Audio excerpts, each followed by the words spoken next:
Hello, willkommen und grüezi miteinander. Welcome to this DoiT International webinar with VNC and Google Cloud.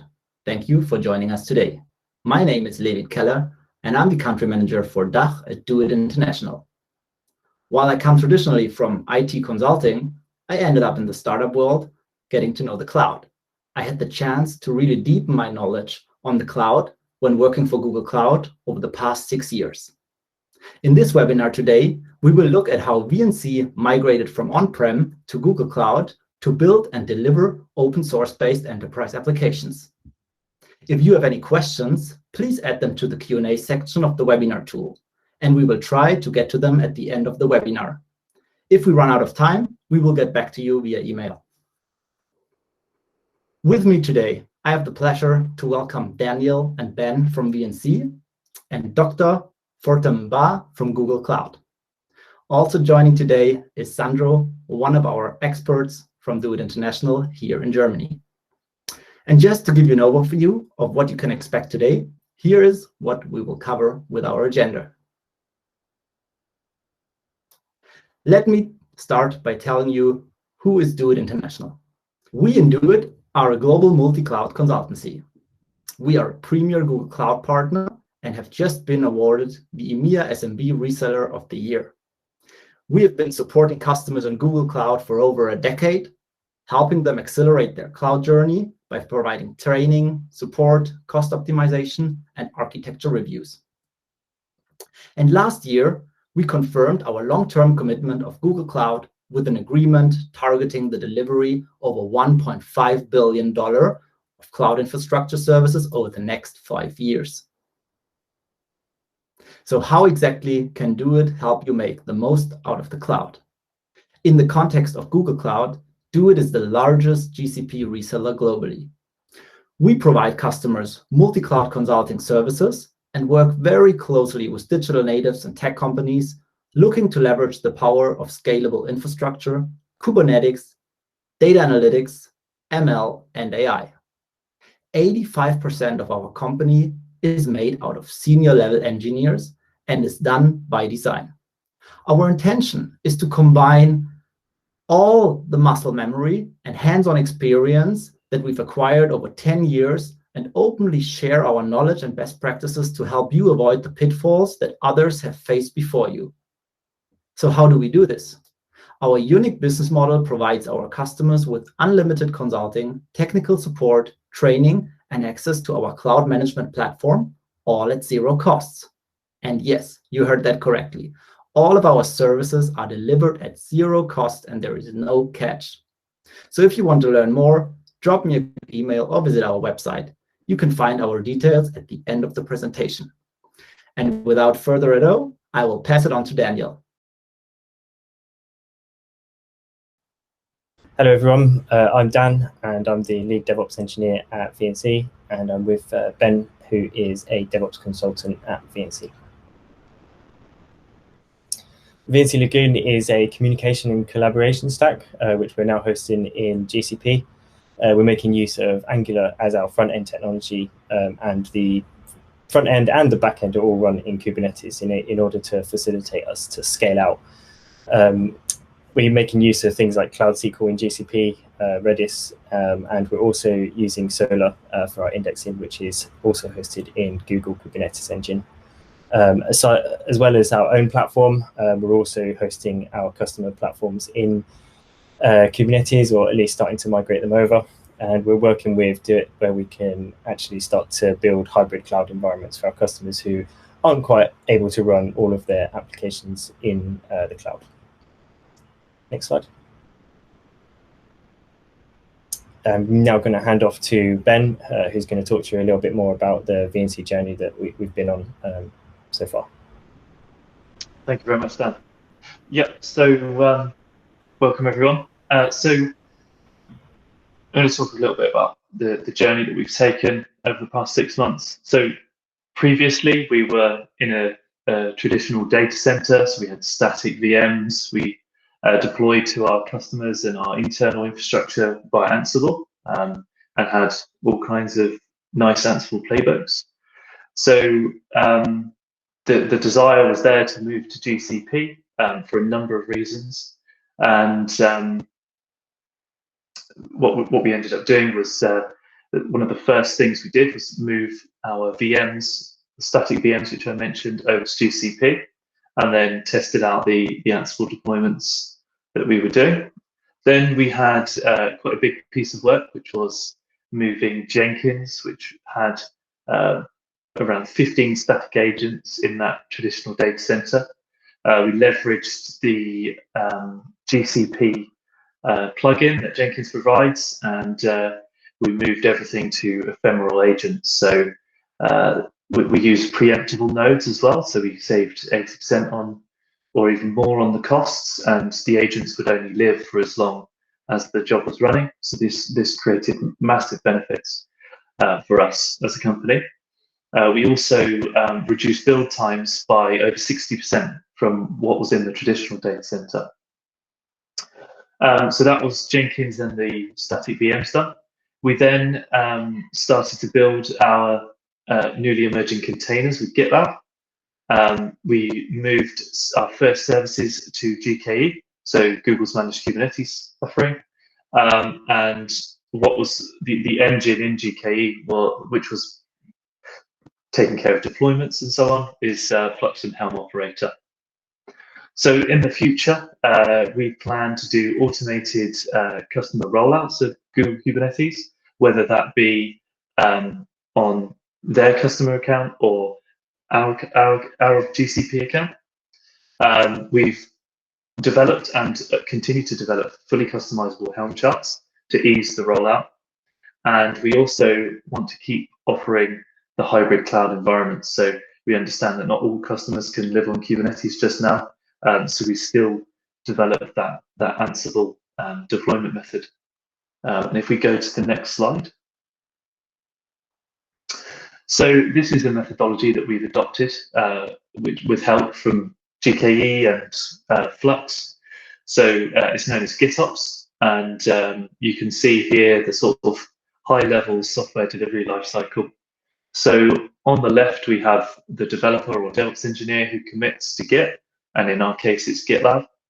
So in the code-based repo, what this will do is it will trigger a deployment to trigger a container being built, and this will push it to Google Container Registry. Then Flux is active on GKE, and it's looking at the Flux repo in GitLab. And as soon as it sees a tag update, it pulls that image from GCR and pushes it into Kubernetes. So that's our high-level software delivery lifecycle. I'm now going to hand back over to Dan to explain how we adopted a microservice architecture. Thank you. Thanks, Ben. So a lot of the initial work that we had to do with the kind of move to Kubernetes and Google Cloud was working with our developers to kind of break down this monolith, or the few different monolith applications that we had, into smaller containerizable microservices.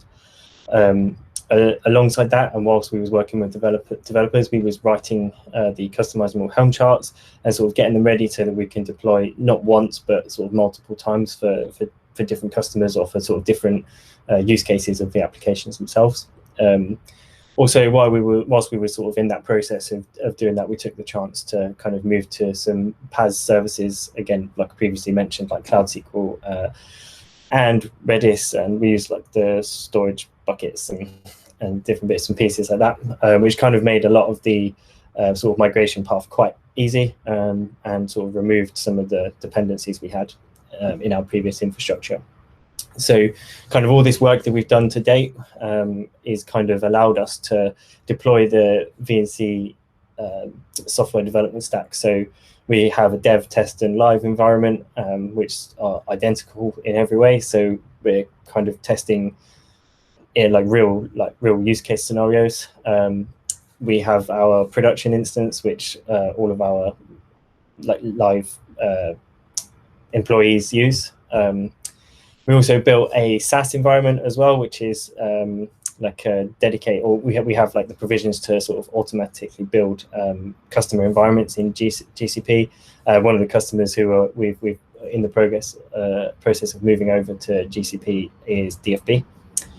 And we also have our shared SaaS platform, which is kind of one cluster shared with different customers if sort of that's their requirements. Thanks very much. Thank you, Ben and Dan, for sharing all those insights. And now let me hand over to our security expert from Google Cloud, Dr. Fortem Mba.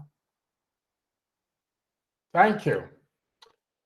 So the concept of security at Google and how Google addresses security is based on 3 principles. And if you ask any security expert, they will group about what are the main concepts to consider while building application. They will tell you the concept of least privilege and defense in depth are the most important. So the principle of least privilege states that people or automated tools should be able to access only what they need to access to do their job. So if you take, for example, a component that is accessing, say, a database, should not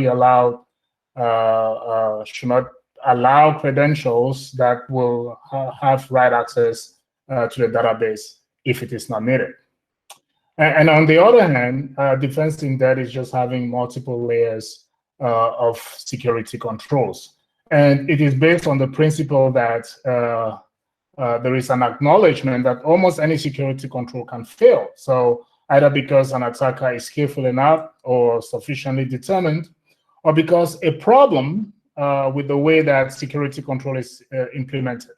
So with defense in that, you create these multiple layers of overlapping security controls that will help mitigate any vulnerability within the security toolchain.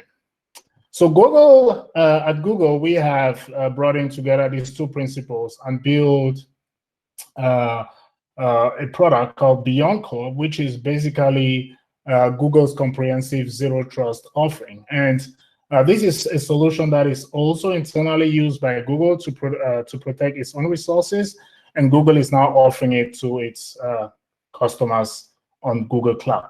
Next slide, please.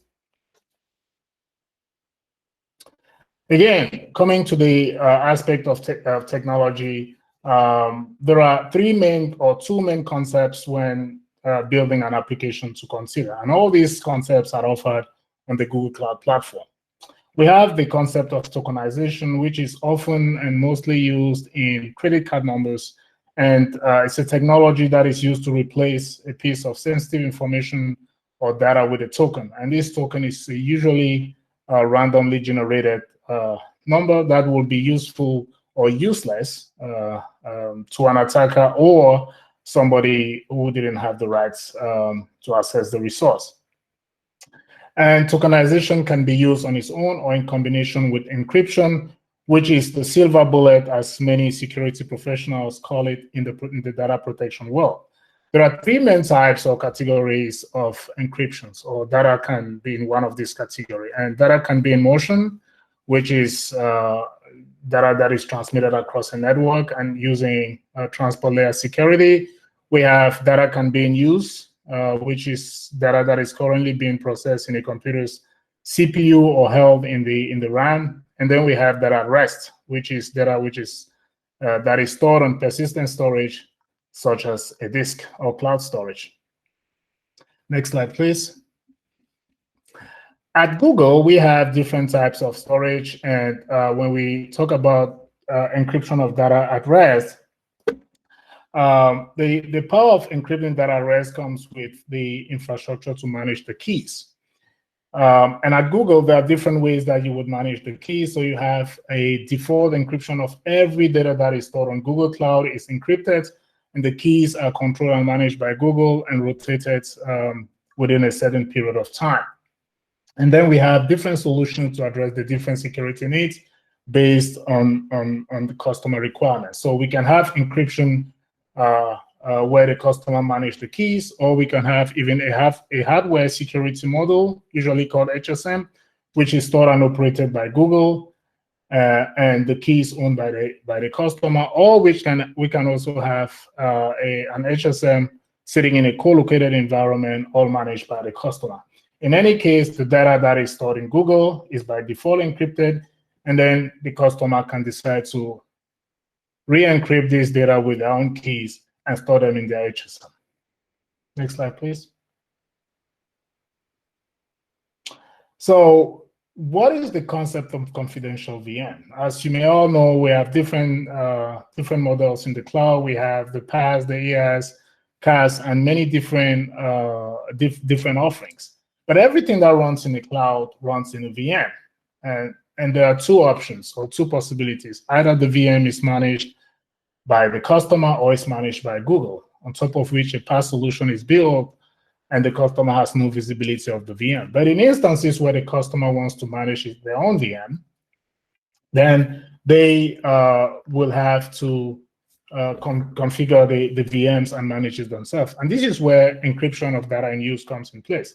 And this is a concept that is targeted primarily at very high security environments because it requires support in the hardware platform and must also be exposed by the cloud provider.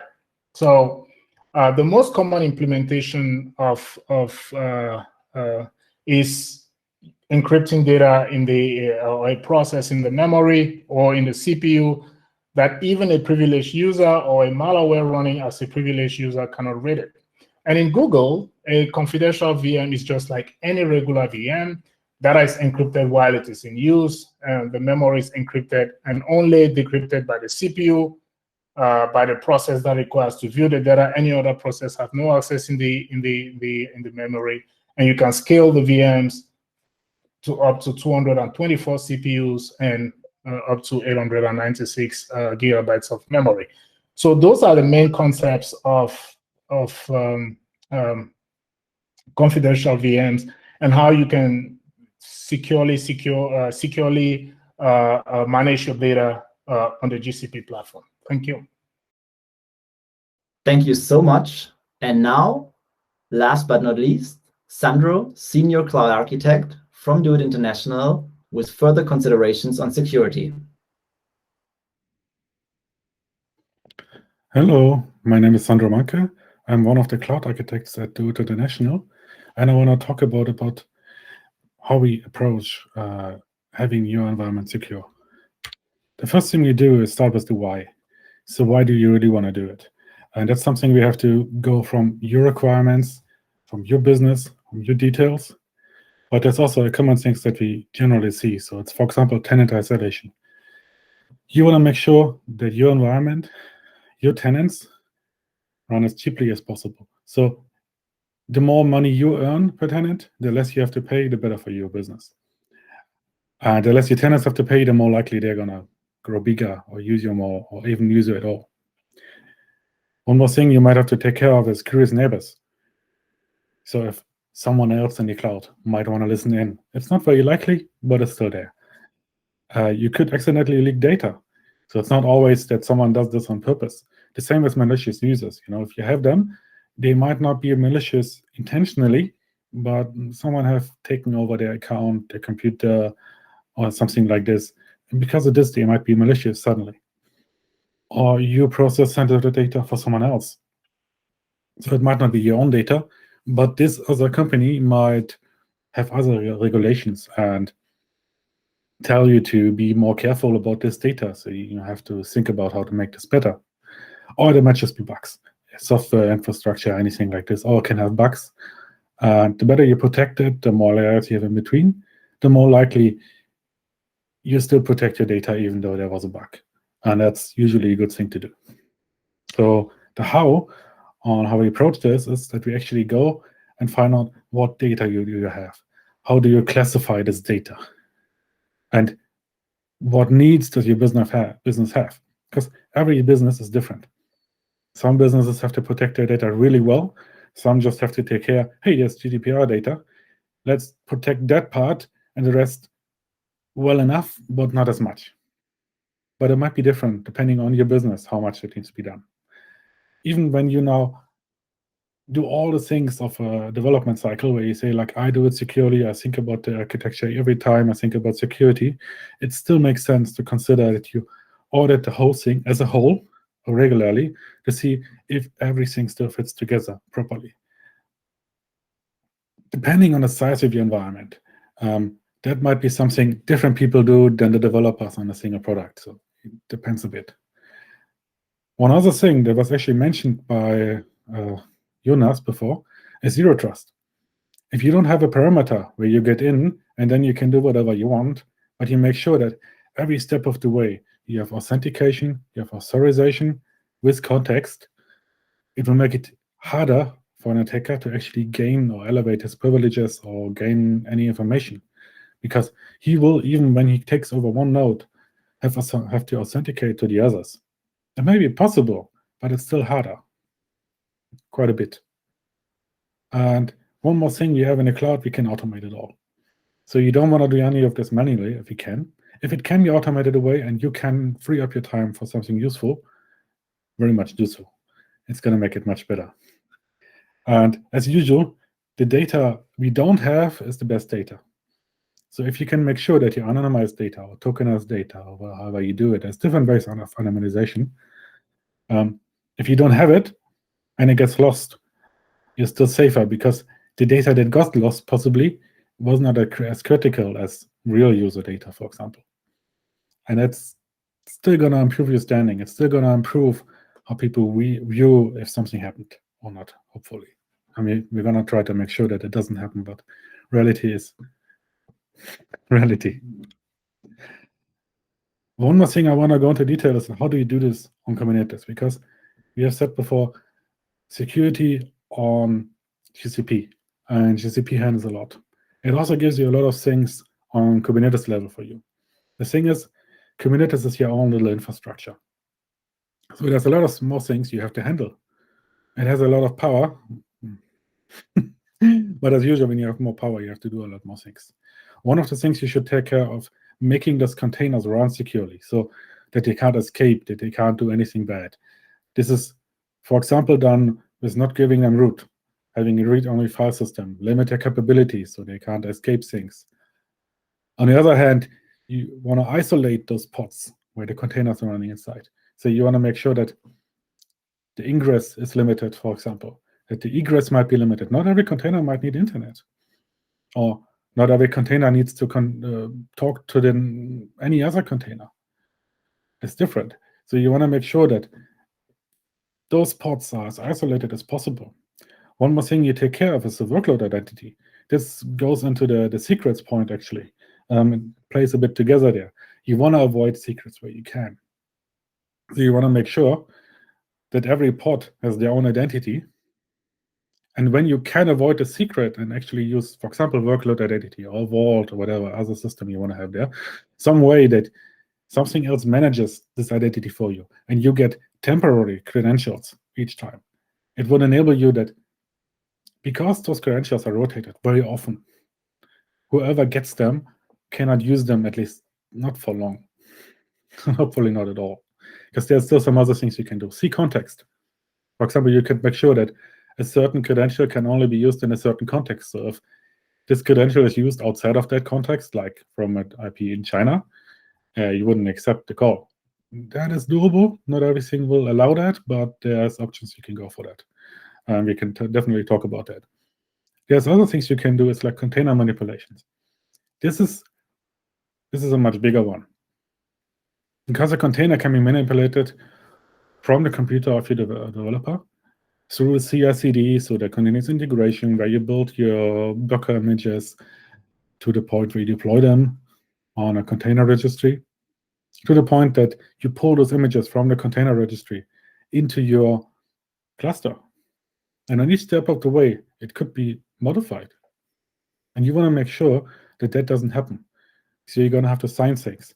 Google actually helps you with, what was the name? Now I forgot the name.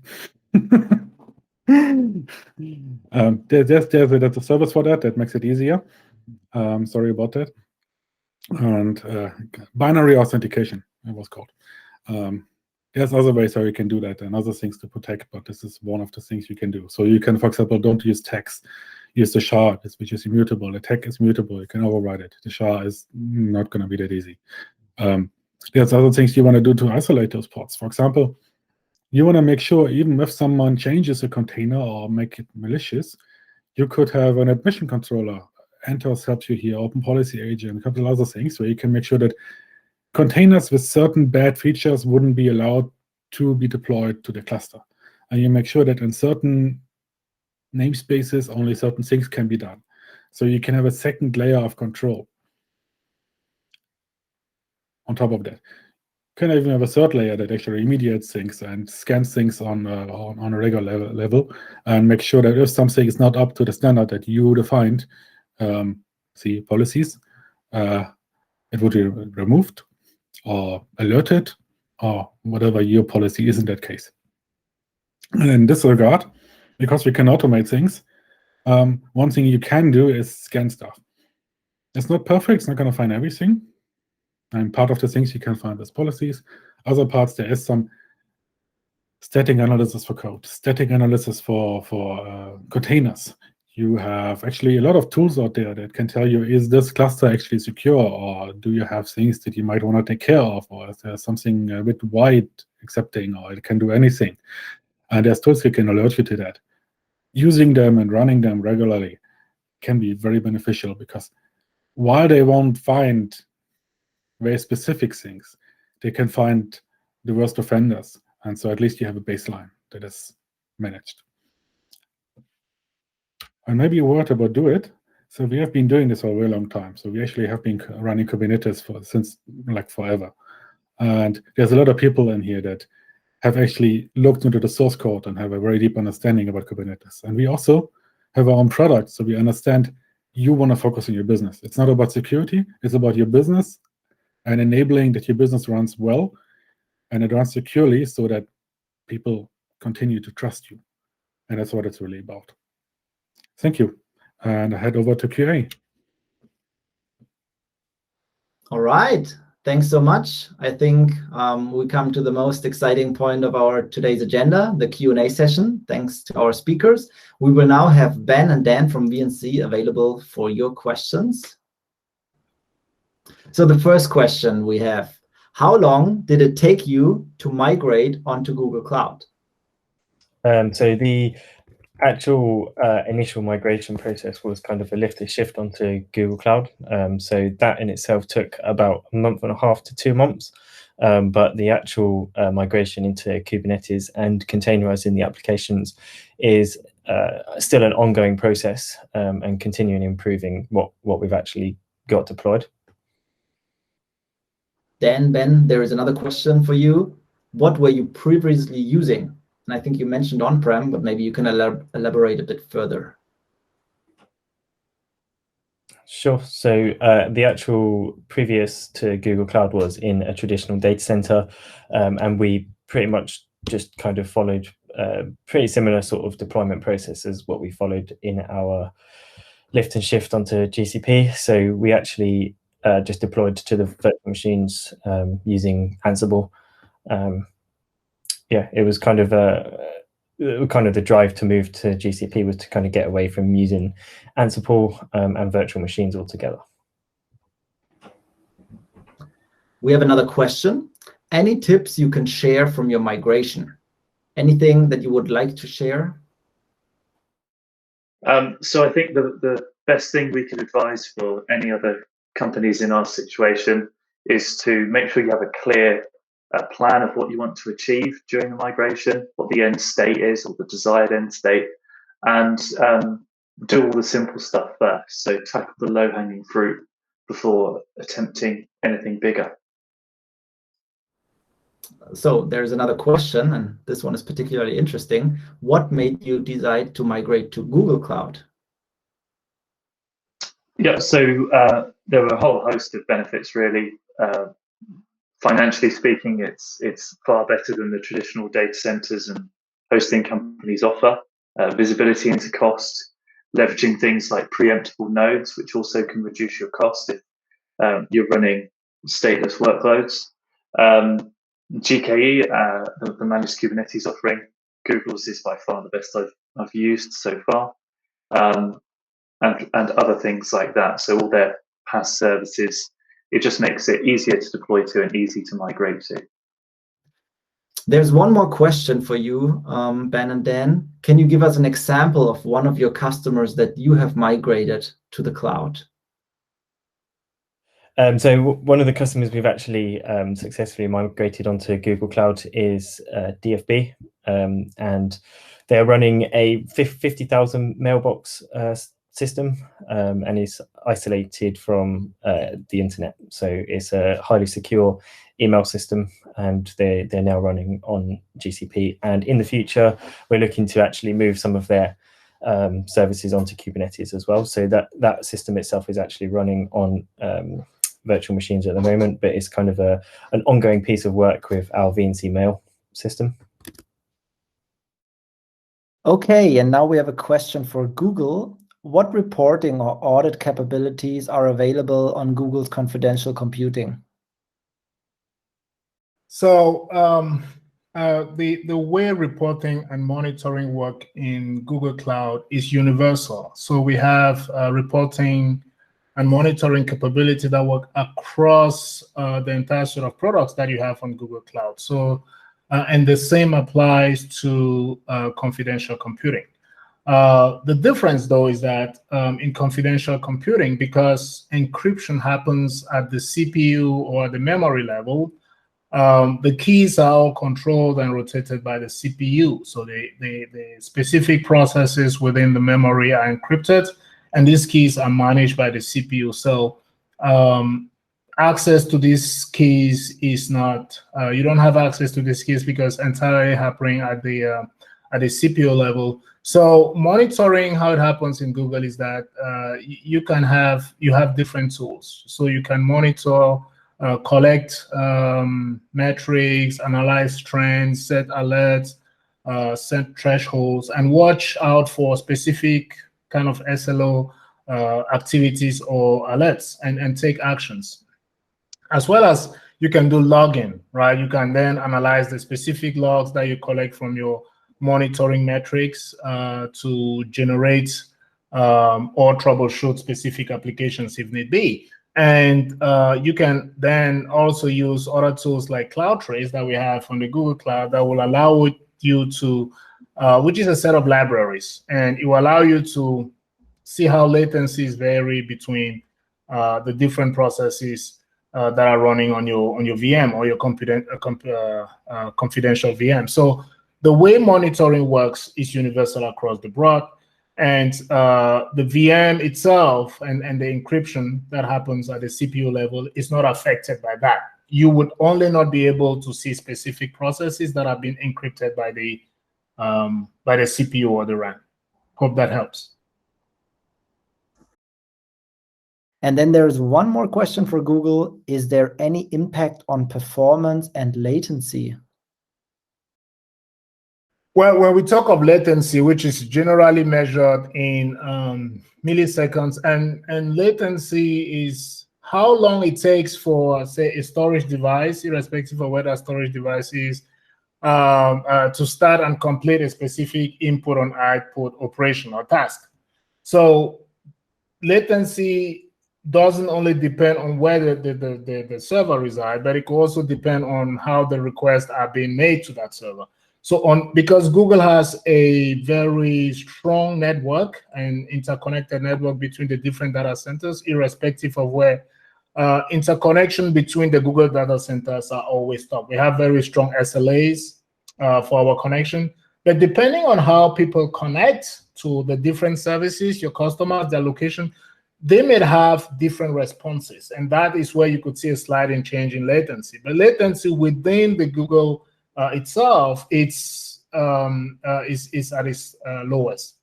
So you always have optimal results if your services or the people that connect to your services have good connection. So if they have good connection, then the latency will always be optimal. And this is across the board for the services. This is not only related to the confidential computing, because the machines that are running confidential computers or who are configured to run confidential workloads, they are made with specific chips that are geared to handle both the encryption and the workload without having any impact on the latency. So basically, you wouldn't see a drift or a change in latencies. And we got one last question. What are the next milestones for VNC on the Google Cloud? We've made some really good progress on actually moving our applications into Google Cloud and GKE. We're going to be continuing on down that path and containerizing as much as we can and making sure that all of our applications can scale as much as possible. We've also got some projects on the horizon which are around like hybrid data center offerings, so hybrid cloud, where we have some customers who are going to want to run their applications in on-premise, and we're going to be making use of Anthos to sort of manage those clusters. So some pretty exciting stuff still coming up. Yeah. Okay, thank you so much for all your questions. Thanks everyone who joined us today. We will send out the recording for your reference. Thanks again to all our speakers. I had a great time. I hope you had too, and see you soon.